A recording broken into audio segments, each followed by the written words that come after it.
wanted to make when I was talking about that moment when I got that award. I was the same person at 17 in so many ways,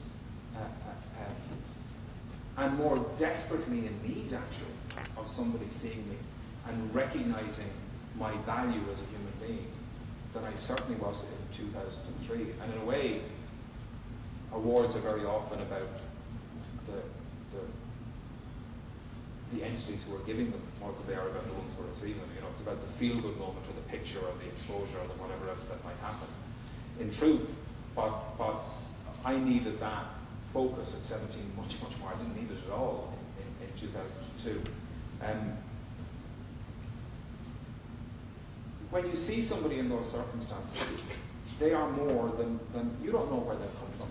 You don't know what their story is. You don't know who they are. And I'll tell you one thing, you certainly don't know where they're going to end up. And the one thing that I want to say above all else is our capacity to lead full, enriched, fulfilling lives are not limited by any one experience that we have.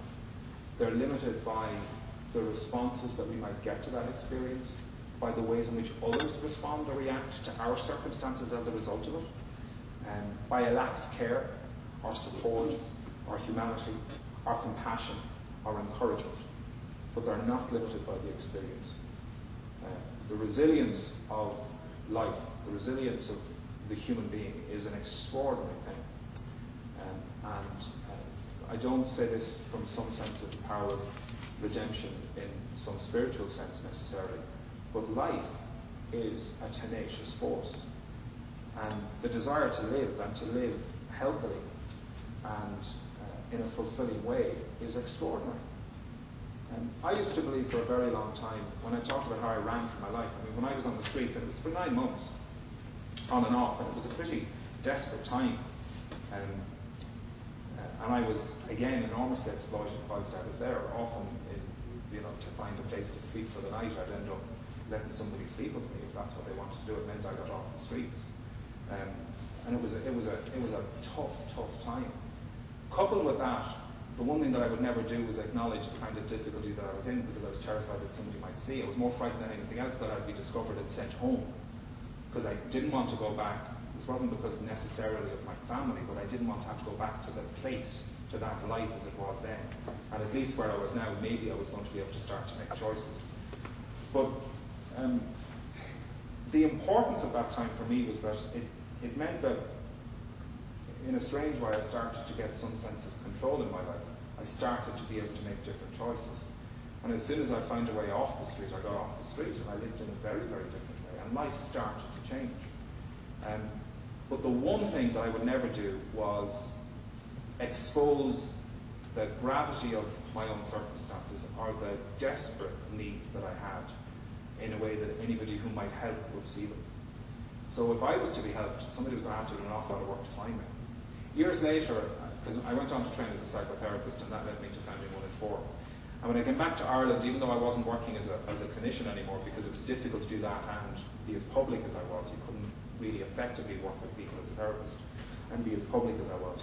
And I continued to see somebody for supervision, to help me understand the impact of the work that I was doing on myself, and just to make sure that I was clear in it. It turned out that the guy I was seeing as a supervisor had worked with street homeless kids at the time that I was street homeless. And he kept saying to me, how come I didn't come across him? And it was because I made sure he didn't. The last thing I would allow anybody to see was that I was homeless, was that I was desperate. So, I hope I'm answering your question. I think I'm going off on one a little bit in other directions with it. Can I ask you, being in that situation, if you come across a homeless person now I'm aware you're a busy man, and every time you see a homeless person you're not going to fix their problem. How do you, what do you do when you see a homeless person on the street now? You know, there's times when I'm under pressure, I don't have time to stop, but there is times I'd like to stop and find out why that person is there, or what I might be able to do to just get them through the day or that. Would you have any advice being there? And I'll answer that in 2 ways. Yeah. There were times when I was on the street homeless when I met people who saved my life, I've no doubt about that. And they'll never know that they did it. And all they would have simply have done was see me. That somebody would have acknowledged me. Because most of the time, I existed on the edge of society. I was kind of in this dark place that wasn't real and nobody ever saw me. So I kind of wandered around the place and I was completely lost and traumatized. You know, I was just in a desperately vulnerable state. I ran from Wexford, because if I didn't, I knew it was two choices. I had to get out of that life. So it was either get out of there or get out of life. I was going in the river or I was going to hit the road. And thankfully I hit the road. But I was in Dublin in that traumatized state for those 9 months, trying to find something that would let me emerge from it. And in a way, those 9 months on the street, almost being alone, was part of that, because it let me begin to discover myself again in some ways. But there were times when being that in such a desperate set of circumstances was a lot to take. I can remember St. Patrick's Day in 1984, and I was on O'Connell Street, and the parade was on, and there was loads of people around, and loads of families, and, you know, fathers with their kids on their shoulders, and mothers, and everybody holding hands, and friends drinking and laughing and joking, and I was kind of wandering around in the middle of all of this completely on my own. And as the hours went by, you know, the parade went and everything went, and eventually there was just the rubbish blown on the street and me, and everybody else was gone. And I went into a phone box and I dialed our home number, and I didn't. It was at a time when you had to put 10 pence into the, well, you still had to put 10 pence into the phone, but it was the old stat phones where you got the beeps when you used to put the money in it. So, shows how long I've used it since probably nobody uses them anymore, as long as I use them anyway. And I didn't have the 10 pence to make the call, but I knew that I just needed to make the call to connect. And my brother John, who's 2.5 years older than me, was still at home. He answered the phone. I heard him going, hello, hello. And I wanted to say hello, but didn't want to say hello back. And then eventually he was gone. But I just needed to hear his voice. I just needed to connect with something that made me real again in the world. And that was a moment that kept me going. But when I left there then as well, and that hadn't happened, I was again hugely, hugely desperate. And in those moments, you might be walking along the street and be ignored by 100 people. And it's not that I was looking to be anything other than ignored, but then somebody might just go, how are you? And look you in the eye, and in a moment see you, actually see you. Just see you.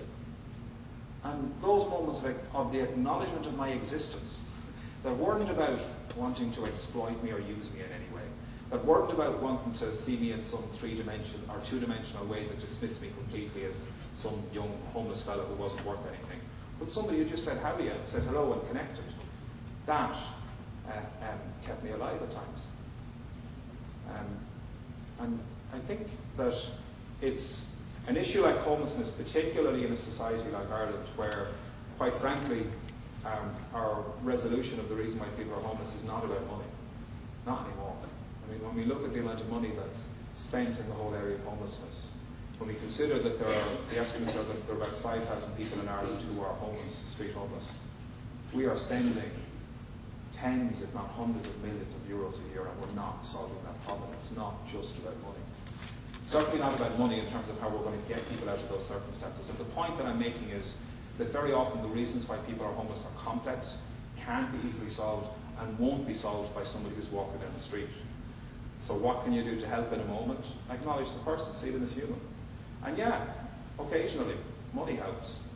You know, if you're on the street in Dublin now and you're looking to get into a hostel, it's going to cost you, what, 26, 28 euros to be in a hostel that night. So sometimes money helps. And, you know, a few euros, we can all go, well, if I give them that, they'll drink it. Well, again, we're hugely scapegoating and seeing people in very two-dimensional ways when we take that particular view. They may well, they may not. You know? Is our response to people based on a demand that they behave in a particular way as valid or worthy, or that helps us to understand the world through our narrow lens, or is it actually about trying to do what we can in a moment to help somebody else? I mean, beyond all of that, many of you are going to work in the area of social care, so you'll be working with people. So you're choosing to do more than simply see them as human. And hopefully the one thing that you will do all the way through your careers is remember the humanity of the people that you're working with, and don't ever lose sight of that. It can be the most challenging thing about working with others in a helping profession. And I say that in my background as a therapist in particular. It can be easy and easier sometimes, or it can seem easy and easier. to simply see people as the problem that they're presenting rather than the fullness of their own humanity and the complexities of all of that, because that's much, much more difficult to deal with.